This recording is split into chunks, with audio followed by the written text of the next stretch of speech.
In the fall of 2011, I began interviewing the best diet doctors in the country. These conversations contained the real secrets of weight loss from the best American diet doctors in the trenches. I asked everyone the same two questions. What do you think happened that we got so fat? And what are the best things you do that help patients lose weight? So damn fat. Wow. Boy, I'd like to tell you there's one easy answer. The problem is, I think that for each individual, there's multiple answers. But I think the problem as a whole is we started believing somewhere, somehow along the way, that only fat made us fat. For one thing, we've markedly increased our portion sizes. If you look back at the 50s and 60s, for example, soda was typically in 6-ounce bottles. I can remember growing up when it went from 6-ounce to 8-ounce bottles, but now it's common to get it in from 12 to 20 ounce containers, or we go to the convenience store and buy the super size of that. I can remember going into the first fast food restaurant that I'd ever seen, and at that point, they only had one size burger. It's the size that goes in the kids' meal now. I think that people are very stressed and very stretched. And by stress, there's a lot of financial pressure. There's a lot of pressure at the job. I think there's a lot of family pressures. So people feel like they have just a lot going on and they don't really have a lot of time for themselves. There's more fat children now. And I think there's more morbidity, high blood pressure and so forth from obesity than we saw before. And it just seems to be rampant in how it's growing. It's hard to keep up with. And what happened, I think, back in the 60s, a little discovery happened. It was how we can make basically glucose or cane sugar, how we can make cane sugar into high fructose corn syrup. Bingo! 1/3 the cost. The U.S. said, hey, we've got to produce low cost foods and we got to have more corn. Let's have more corn. In fact, don't they use corn to fatten up animals before they get slaughtered? The food was different, the activities were different, the home life was different. Almost everybody had a father at home. Now you've got single parents. The kid's not supervised. His parent is the neighborhood itself, and sometimes not such a good parent. I grew up in a family of health food nuts. My grandfather grew soybeans in the basement and corresponded with Adele Davis, the pioneer of the American health food movement. My mom fed us soybeans, tofu, tempeh, and seitan. You can go ahead and Google them. While the neighborhood kids ate Wonder Bread, chocolate milk, and Twinkies. Now we're in the middle of an international obesity epidemic caused by Wonder Bread, chocolate milk, and Twinkies. When I was a first grader, or in my early educational years, my parents were taught that Pop-Tarts was a healthy breakfast because it was low fat. Now that I've been working as a bariatrician or a weight loss physician for over 10 years, I recognize when I was 6, 7, and 8 years old, a half of a teaspoon of sugar was all I needed every day. However, my parents were feeding me 10 teaspoons of sugar with breakfast because they were taught it was low fat. Therefore, Pop-Tarts were going to be healthy for me. My body handled it as long as it could, and eventually I started gaining abdominal fat because I was eating too much. Specifically, I was taking in too much sugar. We've decreased our protein intake and relatively increased our carbohydrate intake. That would be okay if we were talking about increasing fruit and vegetables, but that's not what we're doing. We're talking about increasing the kind of carbohydrates that are metabolically unfavorable to us from a weight standpoint. The particularly processed starch and sugar type carbohydrates has increased dramatically during that period of time. and especially the number of calories that are consumed in liquid. So the amount of calories that come from sodas, for example, from sugary drinks and fruit juices, has markedly increased compared to what it was in the old days. I really think that people are just more stressed. And so what happens is that if your mother or if your parent is very stressed, and if you as a parent are eating on the run, you're always going to fast food, you're always going to carry out, and then your children see that that's what the habit is, then children are now developing the bad habits to begin with. And so it just sets up just an incredible cycle that gets out of control. We have to become very cognizant and aware and understand what's going through people's minds during the process of becoming obese, either if it's during their childhood, teenage years, early 20s, or when, and why this particular patient has become addicted to this particular food, to overeat it, and to such an extent that they can gain 50, 60, 70 pounds in a short period of time. And then actively get into their minds and heads and see them often and go through all our procedures and use our pharmacological tools to try to make them aware of their addictions and help them overcome their addictions. If you look at Similac, the formula we give kids, it has 10.3% sugars in it. Coke has 10.5. Okay? So we're, from infancy, giving these kids these toxins. And basically, as I said, when we don't have that leptin signal in the brain that tells us we're full, we don't know we're full. So we keep eating, and that behavior becomes reinforced day after day, year after year. So overeating becomes a norm.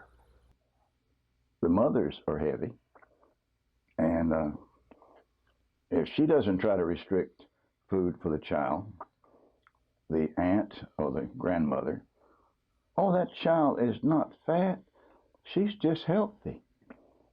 Why do you not feed that baby? The baby is 10 years old and weighs 200 pounds sometimes. I mean, really. 200-pound baby elephant or rhino is all right. But a 200-pound 10-year-old, that's child abuse, whether it's from the parents or the family unit. Overweight people don't necessarily eat more than thin folk. Many obese patients eat a lot less. The problem is that obese patients store more fat because they eat more carbohydrate.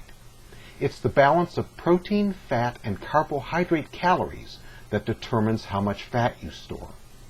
Eat too much carbohydrate, and you store too much fat.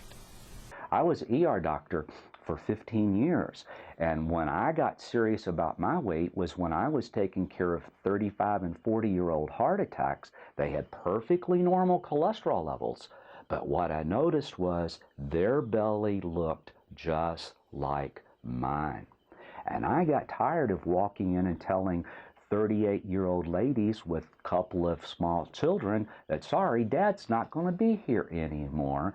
And it was all because of abdominal fat. The number one measure of how healthy you are is not your cholesterol level, it's not your blood pressure, it's your waist circumference. People are on much more medication now than they used to be. And many of the medications create an unfavorable metabolic environment in our body and tend to favor weight gain. Blood pressure medicines, antidepressants, the very medications that are most commonly used to treat diabetes increase weight in most people. And that seems like a double whammy, because as the weight goes up and the obesity increases, the diabetes worsens, and the tendency for most physicians is to just increase the medications. as opposed to getting back to the root cause. I also think a big thing is that we're just not drinking enough water. I really think the water is part of the magic of not only getting weight down, but keeping it down, because it keeps everything moving, and it keeps the body hydrated. And if you're replacing, instead of doing water, you're doing a lot of sodas, you're doing all of these flavored drinks that they claim has, no calories in them. But it seems like whatever chemicals they're using to flavor these drinks, it doesn't go well with our body. Well, it's not only just lack of exercise, it's particular food addictions. And these foods have become more available, they become cheaper, and people have more money to spend on them. Let's go for the super saver meal. Let's just drive through. We don't even have to go to the grocery store.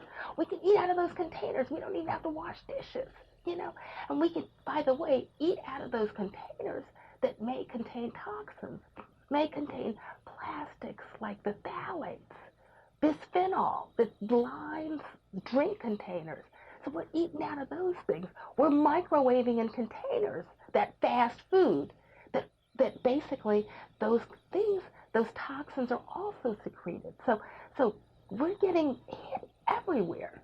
So basically you've got a situation where it's culturally acceptable for the woman to be heavy. In fact, it's desirable. If she's overweight, she's not going to leave him. There's a famous Abbott and Costello routine where Costello says, "I'll never marry a pretty woman because a pretty woman may run away and leave me. But an ugly woman will run away, an ugly fat woman will run away and leave you too." He said, "Yeah, but who cares?" I used to hang out with Bob Atkins in New York City.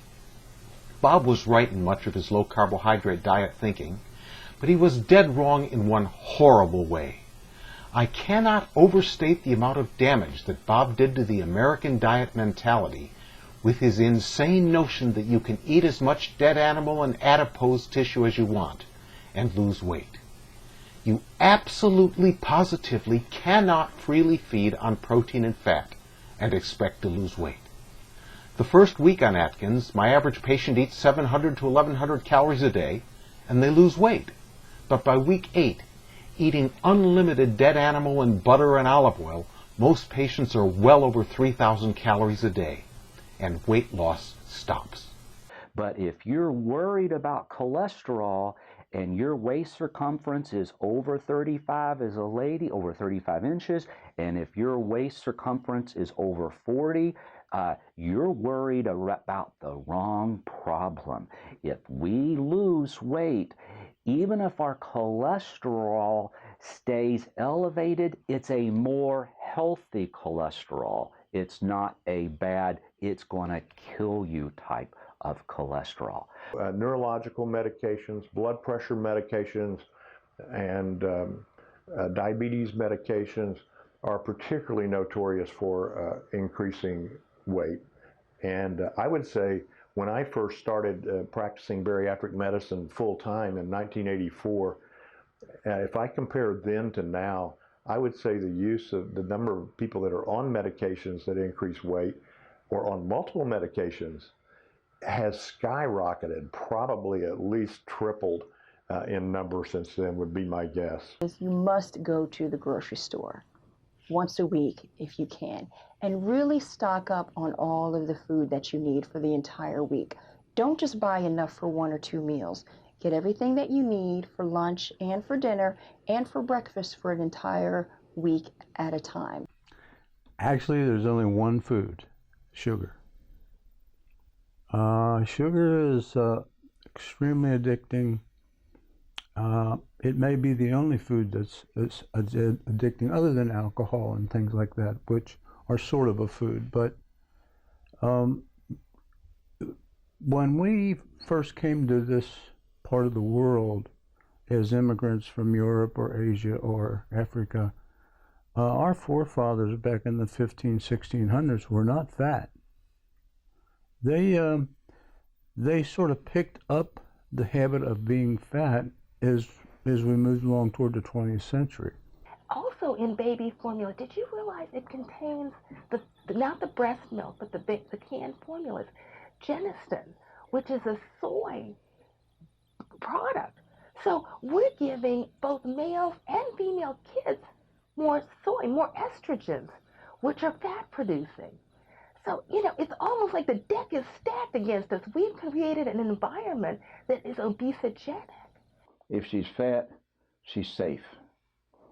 I can come home drunk, and what's she going to say? Well, just there's the front door. Who'll have her? So they keep them that way. And if they start losing weight, if one of the favorite sayings of these gentlemen is, well, you're just getting thin for some other man. And considering how she's being treated, I won't blame her. 60 years ago, overweight wasn't a problem. 10% of the population was overweight. In 2012, 60% of us are fat. For the first generation in history, parents are going to live longer lives than their children because our children are just too darn fat. And it's not just the U.S. There's an international obesity epidemic going on. Colleagues in France, Great Britain, and even China see an onslaught of fat people from eating too much carbohydrate. Abdominal fat affects lung function, it affects heart function, both the function, the size, the narrowing of the arteries. It affects intestinal function, arthritis.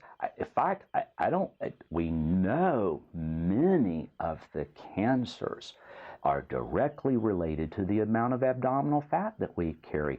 Tumor necrosis factor alpha, one of the bad guys that are secreted by fat cells. It's really interesting for those of us that follow the science on this disease the closest. It is perfectly obvious to us the effect that the excess abdominal fat has on our life. I think there's been a tremendous drop in what I would refer to as personal responsibility.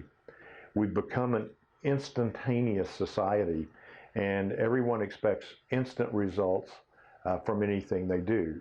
I mean, this extends from being able to microwave food or the use of computers and cell phones to be in immediate contact and to change things immediately. And I think that this coupled with some sense of entitlement that we ought to get what we want just because we want it. You must take your lunch with you to work. And I suggest to people, pack it the night before. And everybody says, but I'll forget my lunch if I pack it before. My hint to them is to put your keys in the refrigerator with your lunch. That way, when you go and get your keys, you will also get your lunch. Just having your lunch with you makes such a difference. And then since so many people are going so long without eating, set an appointment on your calendar because most people are keeping a calendar these days. So just have a recurring appointment every day at 12 or 12:30 to remind yourself to eat your lunch. World War II happened along. After World War II, we had some extra cash. Our economy came back from the Great Depression. And a fellow by the name of Cool learned himself or taught himself or learned by experience how to manufacture high fructose corn syrup from the corn plant. He didn't eat sugar cane. That was expensive. He started producing high fructose corn syrup and using it back in 1945, 50, and it became very popular. And the more he made, the cheaper it became. And then it was introduced into all of our soft drinks, all of our sweet foods, all of our fast foods. And by 1985, it was in every sweet fast food and soft drink that we have. White sugar is our enemy, and it's a public health threat. And I still think that's true. It really, really is. Because you can't pick up any food without that's already prepared in a can. It's got high fructose corn syrup in it. Doctor says you got type 2 diabetes. You weigh 230 pounds. You're 5'5". You've got to get this weight off or you will die young. So she starts losing weight. for herself, and her paranoid gentleman friend says she's doing it for some reason. It's something to do with me. And we can't even call them husbands anymore. The Internal Revenue has a slang, abbreviation for this type of gentleman, a person of opposite sex living in quarters, or puzzle cube. Diet doctors use a calculation called body mass index, or BMI, to determine if you are underweight, healthy weight, overweight, obese, morbidly obese, or super obese. Your body mass index is calculated by multiplying your weight in pounds by 703, dividing by your height in inches, and dividing by your height in inches again. Or just Google body mass index, or BMI, go to the National Institutes of Health website, and enter your height and weight into the BMI calculator. You can have sick fat cells and still be a perfectly normal weight. So that's why it's a condition we commonly refer to now, metabolically obese, normal weight. If you just hand me some lab tests, I may look at it and guess, wow, I bet this patient weighs 250 pounds.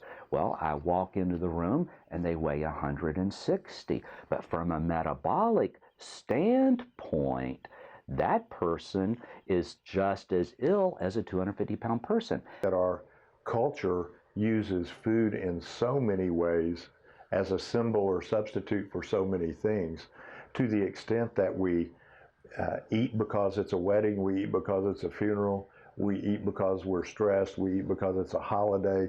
There are so many things that we have paired food with that it's very difficult to get away from that and back to letting our bodies control what we do.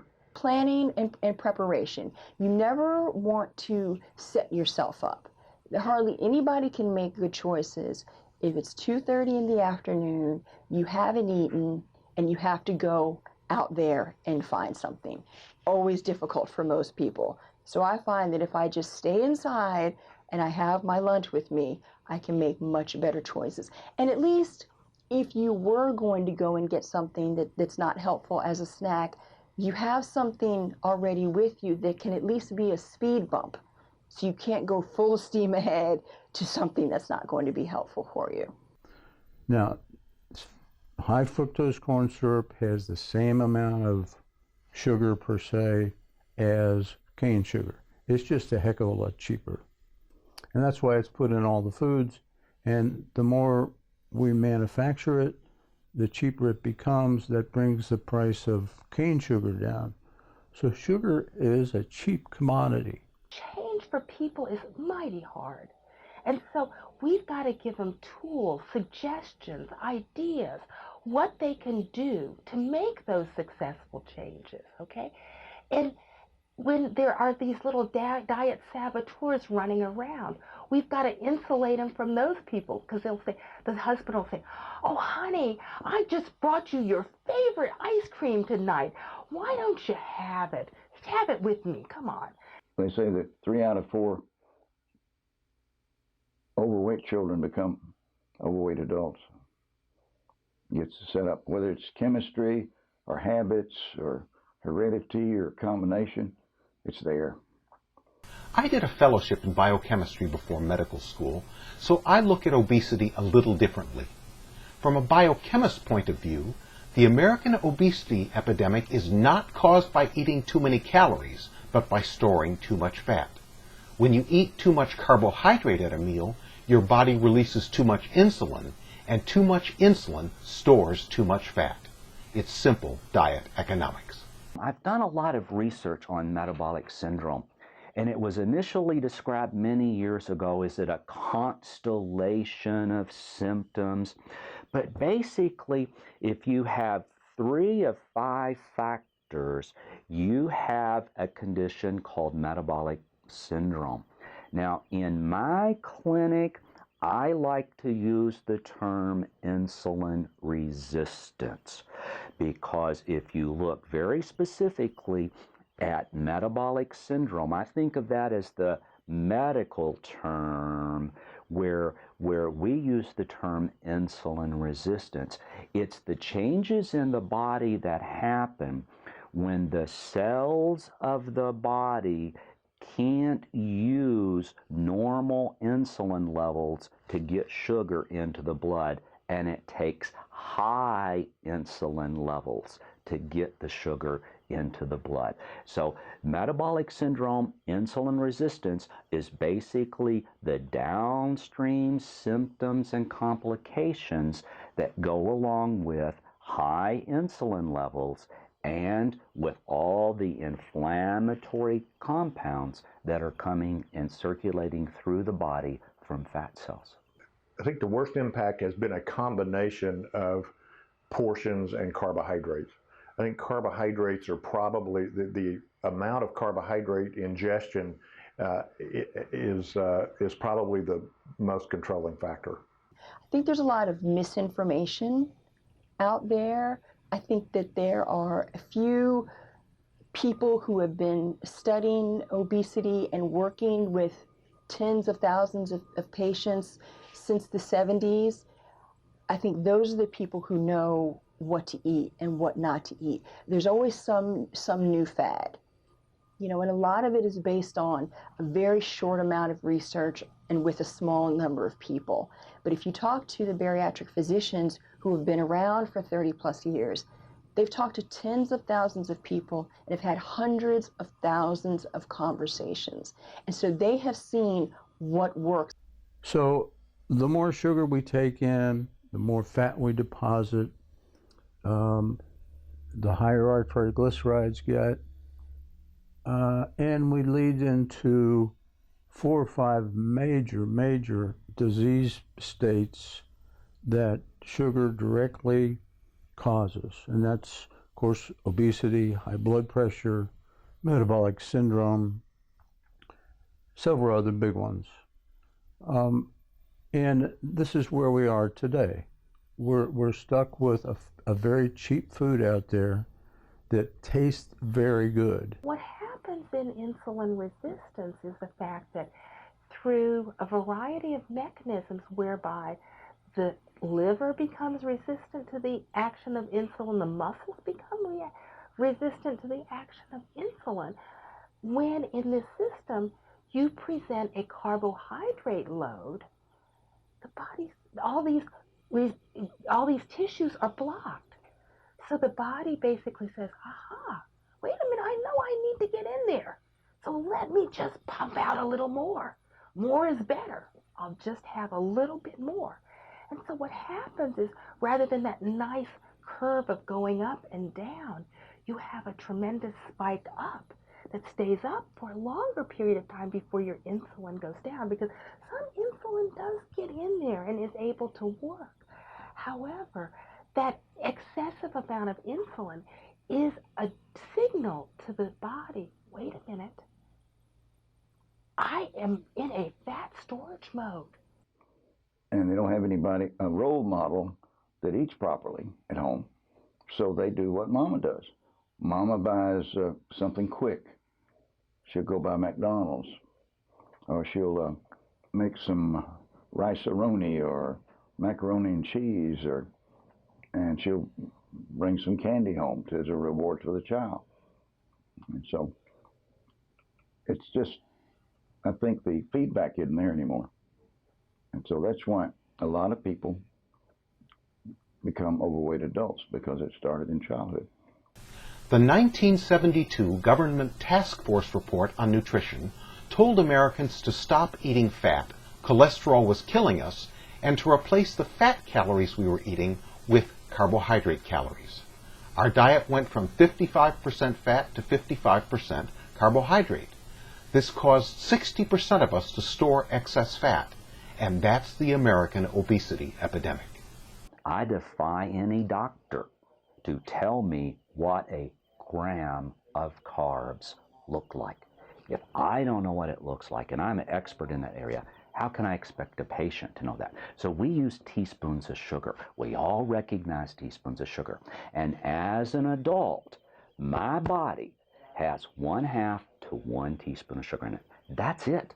If it gets below a half a teaspoon, sleepy, sweaty, clammy, cranky, ill-feeling, low blood sugar.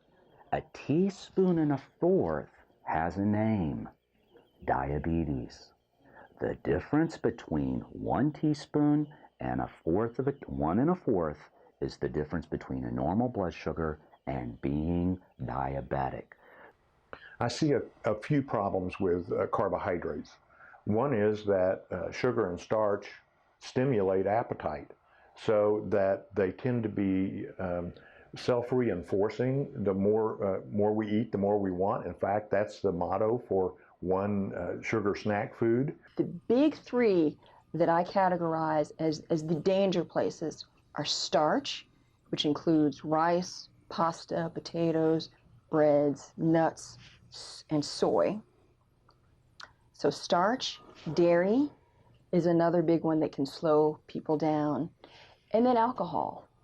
Alcohol that a lot of people are using to kind of help calm them down at the end of the day, but once again, it's poison to the body. If there's any extra money around in anybody's pocket, they're going to look at ice cream, they're going to look at candy, they're going to look at sweet snacks, and whatever can be picked up at the deli. It's sweet. No matter how it's sweetened, unless it's sweetened with sugar substitutes, which don't seem to turn people on. If you walk in a convenience store or supermarket and you see children or teenagers or young adults buying, or any adults buying soft drinks, they don't buy sugar-free soft drinks. They buy sweet soft drinks. Wait a minute. I'm not full because I'm suppressing leptin. I'm not full, okay? I've got to eat. I've got to eat more. And so what happens, and it's not saying I want to eat more salmon. It's like, give me the bagel, give me the soda, give me the orange juice, give me those things. And that's what happens.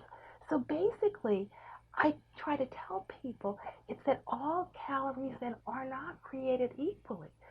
94% of them said that women in their life were worse. They turn on them. I don't care any race. There seems to be an effect that if you're losing weight and we're not, there's something wrong. Why are you doing this? Jerry Suckamp's name is on a wall plaque in my office. Jerry did my office inspection for board certification in obesity medicine, or bariatric medicine as we used to call it, 25 years ago. Don't do this without your doctor's approval, but I've been using Jerry's Apple Cure for 25 years. When patients are on a diet, very little is going in, so very little is going out. Jerry solves the problem by having you take a day off your diet and eat nothing but 6 apples. So we teach our patients everything you eat that didn't used to walk, crawl, swim, or fly, that's a protein. Anything that didn't used to do that has sugar in it. And you have to know how much sugar you're putting into your body. And insulin's job is to keep that sugar level right there. If your sugar level is dropping low, insulin goes way down so the body can make more sugar. If your sugar level is getting high, insulin comes out more to push it back down to keep 1/2 to 1 teaspoon of sugar. Stimulate the production of insulin. Insulin processes the sugar relatively rapidly within an hour or so, but it remains elevated, causing other problems, particularly in decreasing the rate at which we will burn fat.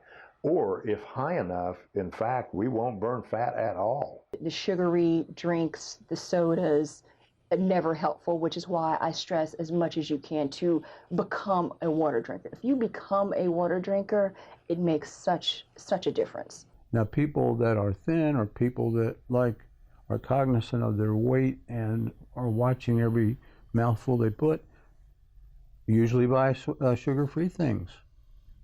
They taste fine. But to a person who's addicted to sugar, they don't taste fine. They don't have sugar in them. So when you have that glass of orange juice, pretty much calorically multiply it by a factor of 5. That's what your body is sensing.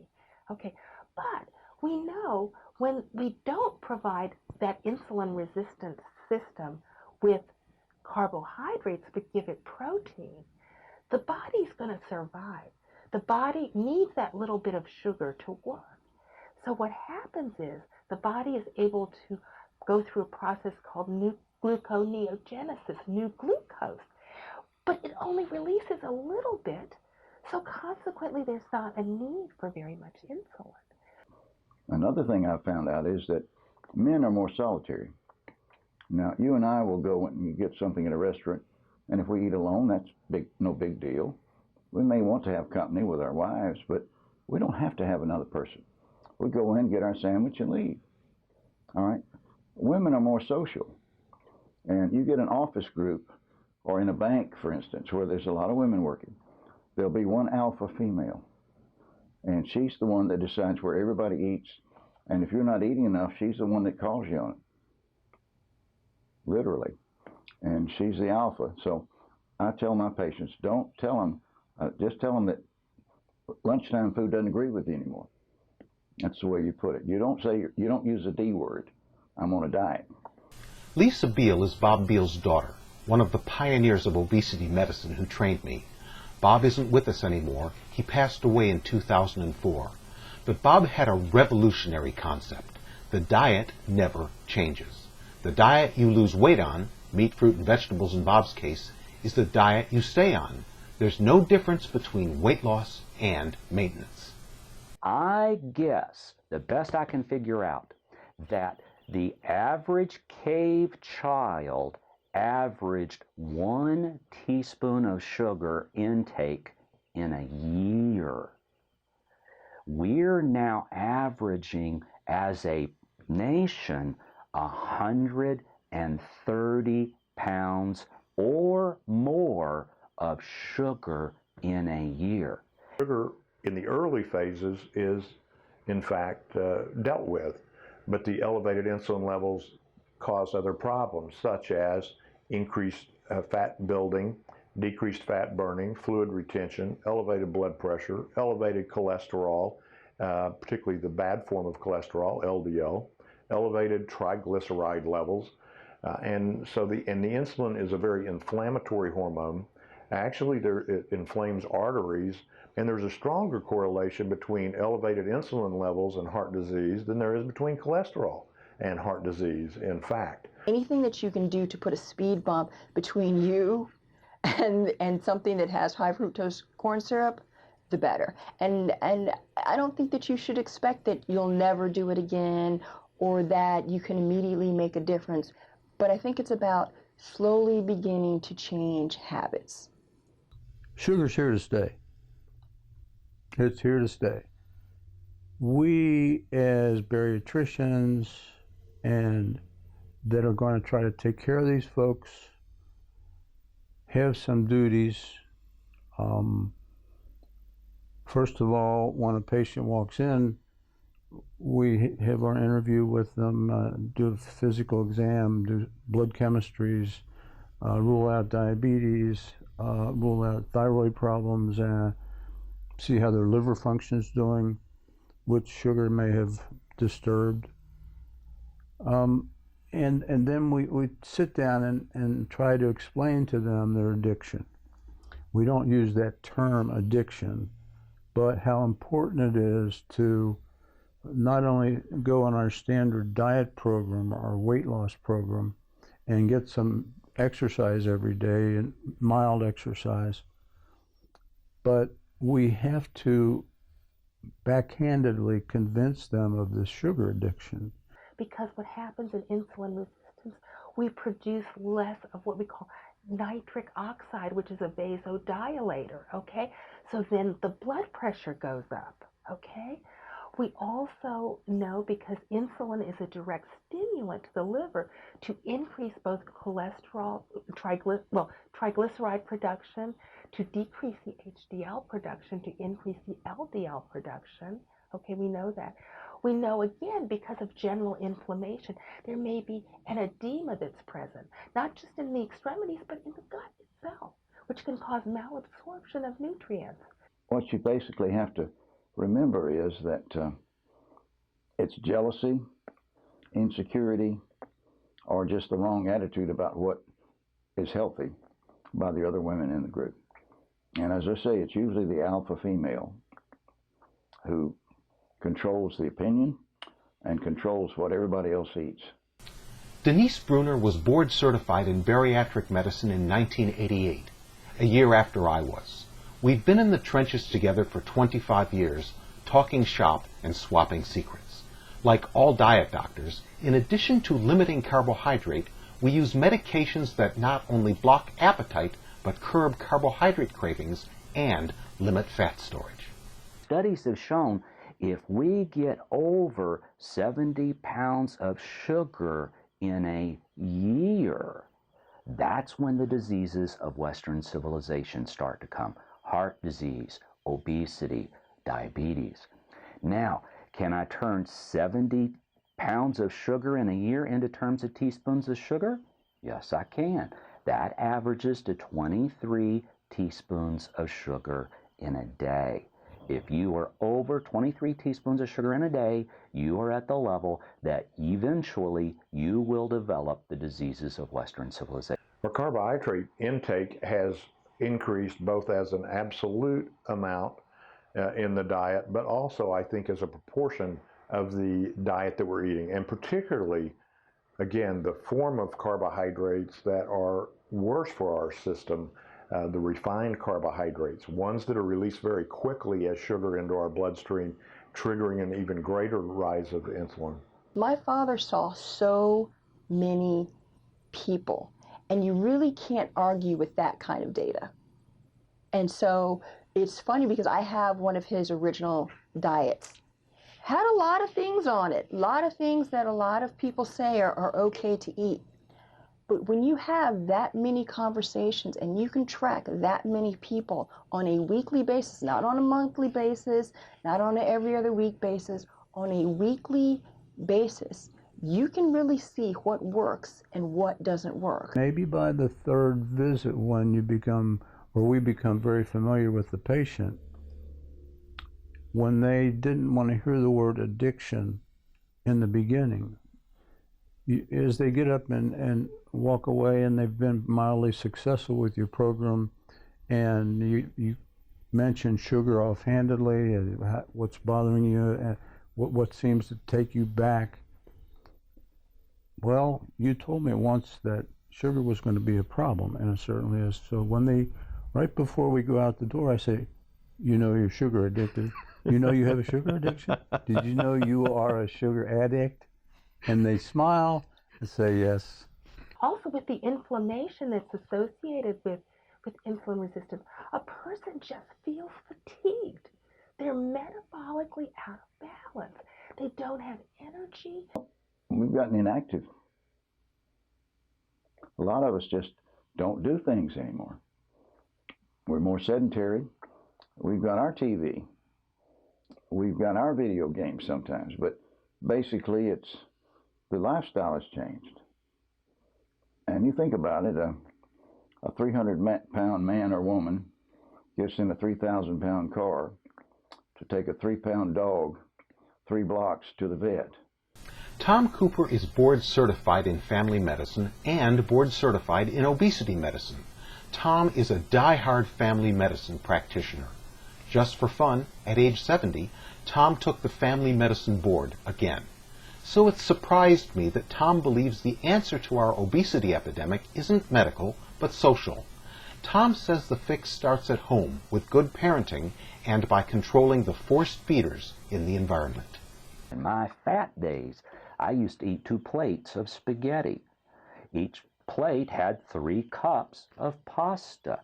Each cup had 8 teaspoons of sugar. 6 cups times 8 teaspoons of sugar.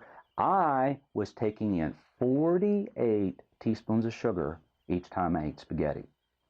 Even on this videotape, I will admit and give a confession, that was just the pasta. It didn't include the garlic bread and the beer. Yet, insulin could get rid of 60 teaspoons of sugar in under 2 hours.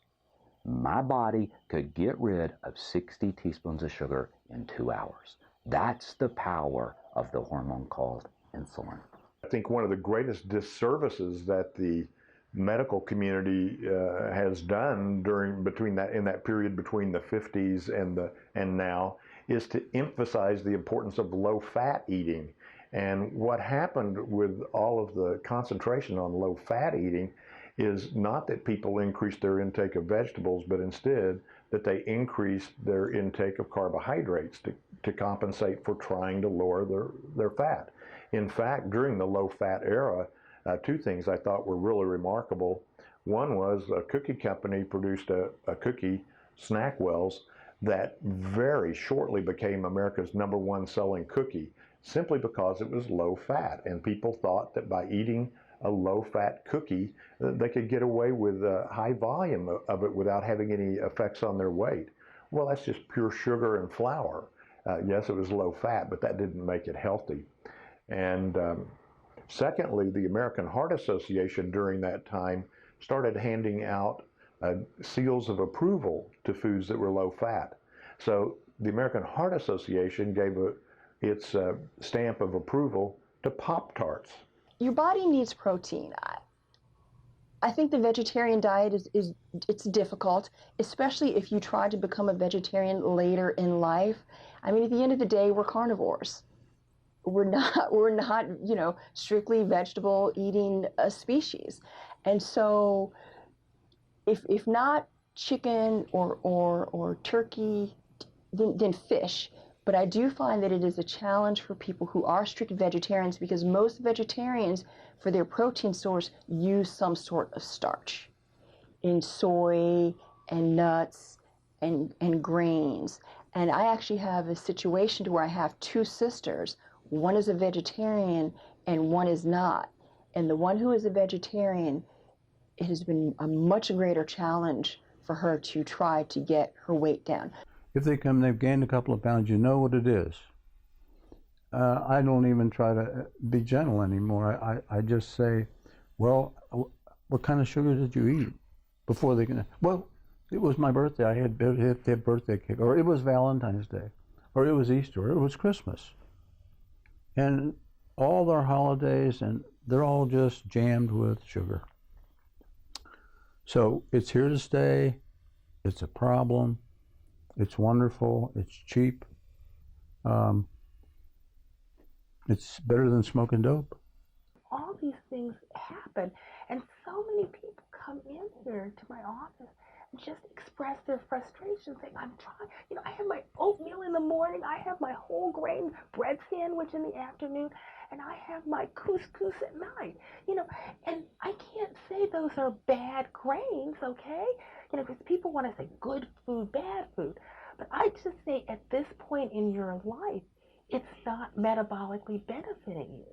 And so we've got to make adjustments in terms of what we're doing. I think it's a change in our pattern of eating, too. Easier just to drive by somewhere. I often tell my patients, don't always take the easy way. I said the road to hell is flat, wide, smooth, straight, and downhill.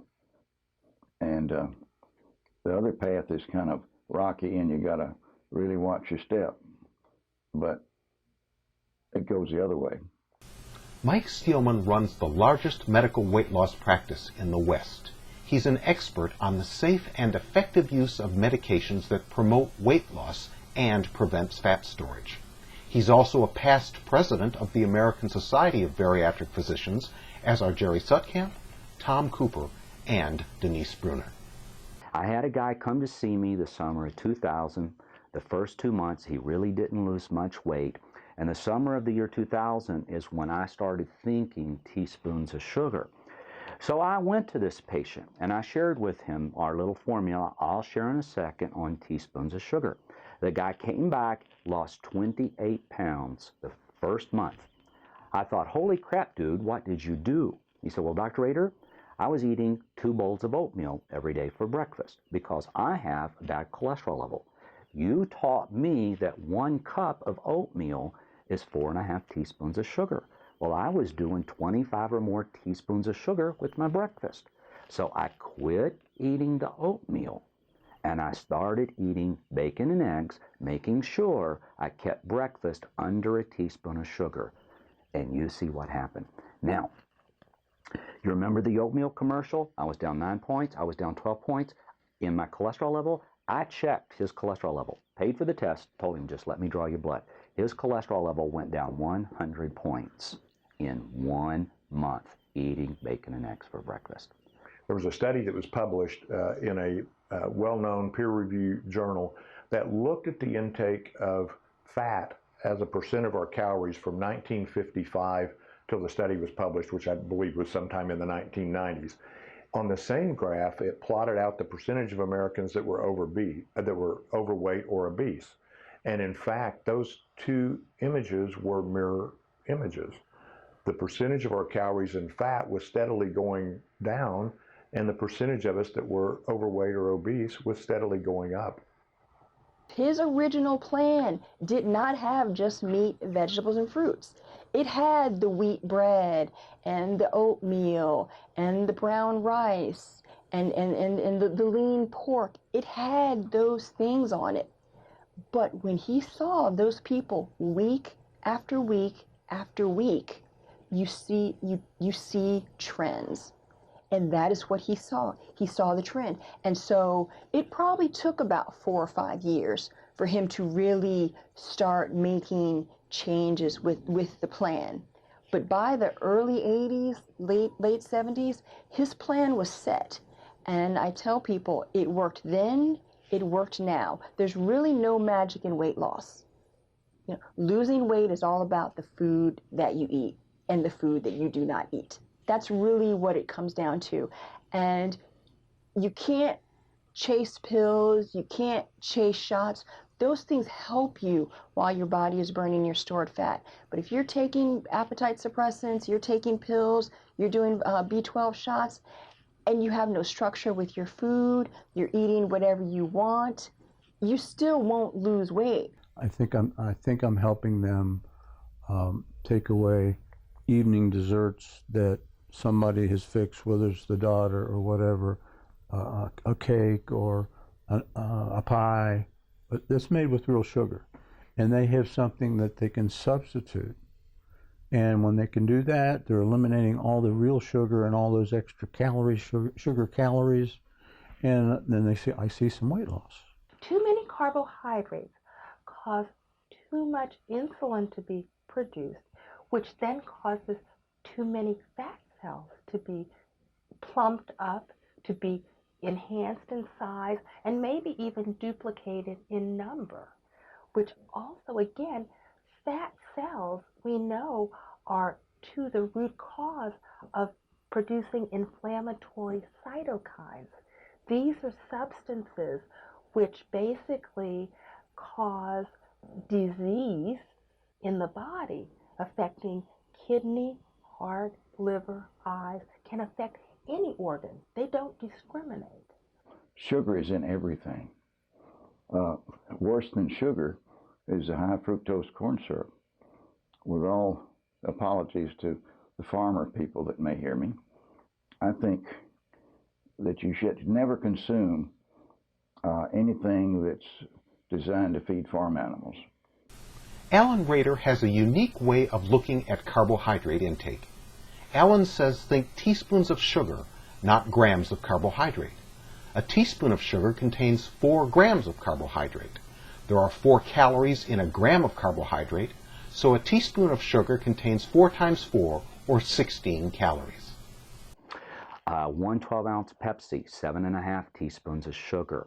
A Super Gulp, 35 teaspoons or more. White bread, 5. Grain bread, 2.5. Nature Valley granola, sounds healthy, doesn't it? 12 teaspoons of sugar. Oatmeal, 4.5 teaspoons of sugar per cup. Pasta, 6 teaspoons of sugar per cup. Reducing fat, in fact, had the effect of increasing the rates of obesity. I believe that the mechanism behind that was a corresponding increase in the amount of carbohydrates we were ingesting. For lunch, we always suggest having meat, vegetables, and fruits. And for dinner, meat, vegetables, and fruits. Now, and that's what will help you get down in your weight. Now, once it's time to maintain, if you stay with the three things that I originally said, which is going to the grocery store, bringing your lunch, and drinking your water, then you will have an opportunity to have a little more variety. But what I suggest is have your eating be more of a give and a take. So during the week, when it's usually boring, you eat the boring food. Eat your meat, your vegetable, and your fruit for your breakfast, lunch, and dinner. Then on the weekend, in social functions, then you have a lot more leeway. Those starches, as spaghettis and all that, the starches, there's a limit to how much starch a person can eat. There is no limit on how much sugar a person can eat, or candy, or things like that. And we know that all starches made with flour and glucose and so forth, they all are, when they're dissolved and absorbed into our bloodstream, they go in as sugar. And that sugar turns into triglycerides and is deposited in the liver, get fatty liver. And again, as sugar can be metabolized in the bloodstream directly into triglycerides, which go to and make fat. So you don't need to eat fat to get fat. If you eat a lot of sugar, you're going to get fat. Hunger and appetite are two different things. And we know, because I used to use the expression, hunger is when you can eat a box of frozen Brussels sprouts and it'd be okay. Appetite is I want something, okay?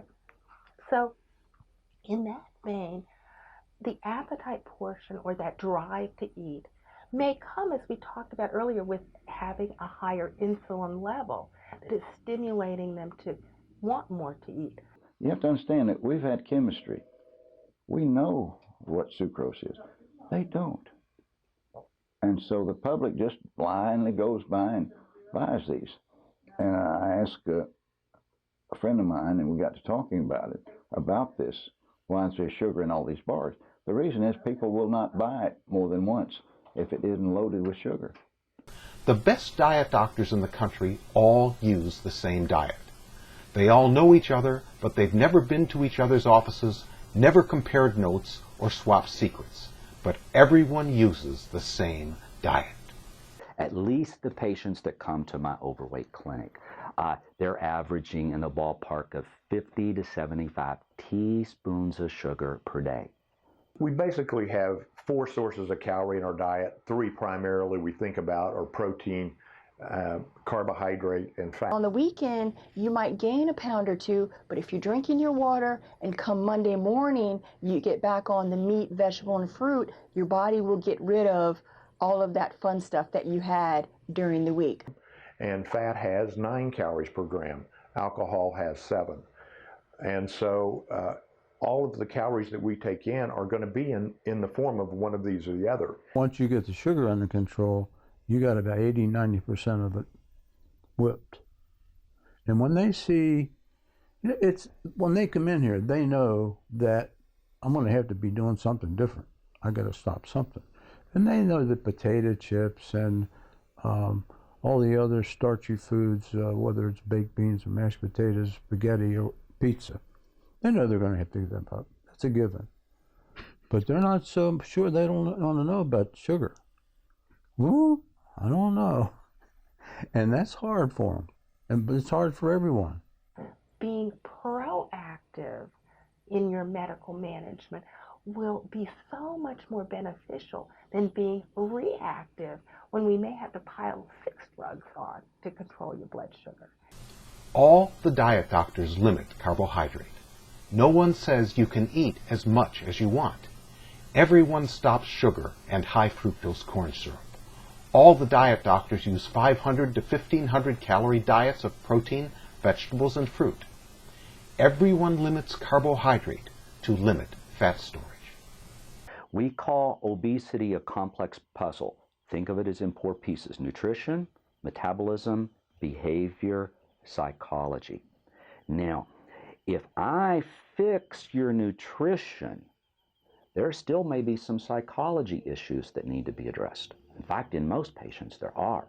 If we fix your nutrition, there may be some behavior issues we've got to address. Okay? Certainly, if you have significant degrees of obesity, it affected your metabolism.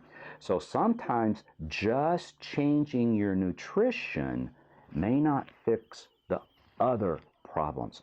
So we believe that the how of every overweight patient is very simple, but the whys are as numerous as the stars in the sky. When we look at structuring a diet for people, what we want to do is to get a diet that has a healthy mixture of protein, carbohydrate, and fat. What went on during the low-fat era was that people started saying carbohydrates didn't matter and flooding the diet with carbohydrates. Had they actually said at that point, you know, you could be eating a little more protein with a little less fat, you could be increasing your vegetable intake a little bit while you're decreasing the fat, but increase the percentage of protein in the diet as compared to carbohydrate. That's the key. But if you start giving yourself a lot of leeway on a Tuesday, on a Thursday, you start eating sandwiches, you start not taking your lunch with you, then that weight is going to creep back up and you're going to feel like that you're always on a diet. I mean, I wish everybody could eat whatever they want, whenever they want to. There are very few people who get to do that. Very few. Most of us have to have some sort of structure with our food. Otherwise, we're either going to be at a weight that we don't want or a weight that is actually very dangerous for us health-wise. When I was a kid growing up and young adult, and I was raising my 4 boys, we had 5-gallon boxes of ice cream in our freezer all the time. Well, who would take his turn at eating the sugar ice cream? Jerry. And then I started having a high cholesterol, and put 2 and 2 together. Hey, ice cream has fat, it has sugar, it ain't very good for me. And I said, I'll limit myself to 1 time a week. I'll have one ice cream serving on Sundays. I'm going to beat this thing. Well, that one serving was a bowl that big. And finally I realized that I was going to have to give it up. Well, I finally gave it up, and I could still watch my children eat it, and I was still wanting it, craving it, but I managed to stay on, be sugar-free. And first thing you know, I lost about 20 pounds. My cholesterol came down to normal. My blood sugar levels came down. All the good things happened to me. Because we know dopamine in and of itself, that's that drug of desire, or the neurotransmitter of desire. So if you work on dopamine, at least regulating that a little bit, then that helps people be more comfortable in what you're doing. And furthermore, so many of our patients have a low level of depression anyhow. So again, you're working on multiple levels to help them feel better. And when they feel better, everything's going to be better. They're going to be more compliant. You're going to have happy patients, and it makes your life happy. Diabetes Association, the American Dietetic Association, lots of sugar. And they say this, just have a little bit. Now, how are you going to tell a sugar addict, just have a little bit? Once they've had that first bite, it's like the first drink for an alcoholic. Limit the amount of carbohydrates you eat to limit the amount of fat you store. The magic number is about 10 to 20 grams of carbohydrate per feeding. Keep your calories under 1,500 a day. Stop eating sugar and high fructose corn syrup. That's it. Too much carbohydrate causes too much fat storage. I'm reading the paper. My 12-year-old claws in my closet, grabs my shotgun, and I'm reading the paper. I look up, he's got the gun. I take the gun away, I lock it up. When he turns 16, I get the gun out, I give it back to him, and I read the paper. Now, did I really help him? I put the problem off, but I didn't teach him gun safety, did I? Now, that's my opinion about the Atkins diet. One of my favorite things that I like to compare weight to is hair. Okay. You can cut your hair, okay, I can cut my hair and I can color my hair a certain way. But if I don't do anything in 3 months, my hair will be gray, because at the end of the day, I have gray hair. I just don't look like I have gray hair right now because I have color in it. So I have to always have a maintenance plan for my hair because my hair is always growing. Weight is the same way. You can't just do it one time, let it go back to what you're doing before and think that your body is going to maintain. Your body always wants to go back to its natural state. And just like I'm trying to make my hair look unnatural because my hair naturally is gray, most people, if your body is naturally wants to hold on to an extra 20 or 30 pounds, you have to constantly do things to keep it from being what it wants to be naturally. And as I said, there are very few people who just naturally maintain a weight that they want to and a weight that is healthy. The way I do maintenance, and it works for me, is that when we set a goal on the first date, on the first visit, and whether it's, if they weigh 210, their ideal weight might be 140. If they're men, maybe it's 165. If it's a young teenager who wants to be slim, maybe it's 125. So I said, well, it's going to take 3 months, 6 months, 8 months, a year. And, you know, in order to keep losing steadily, it's going to be no chips, no starchy stuff, no greasy stuff, and above all, no sugar. I say, now, when I say no sugar, even when we get to maintenance, I want you to have such a defense mechanism working so that you won't go back to sugar then. Don't think you're done. You're never done not eating sugar. Yeah, you cannot freely feed on protein. You cannot freely feed on protein and fat because, again, with this huge caloric excess, there will be fat regain. So there has to be a modicum of overall caloric restriction or caloric guidance. And remember that the average American, for every man, woman, and child in this country, 3 pounds of sugar or its equivalent in corn syrup are consumed every week. Something like 150 pounds equivalent every year. That's a lot. If you're not hungry, don't eat. The less you eat, and the less carbohydrate you eat, the less you're going to weigh. Half of losing weight is a decision. If you want to lose weight, make the decision to stop eating so much carbohydrate. The less carbohydrate you eat, the less you are going to weigh.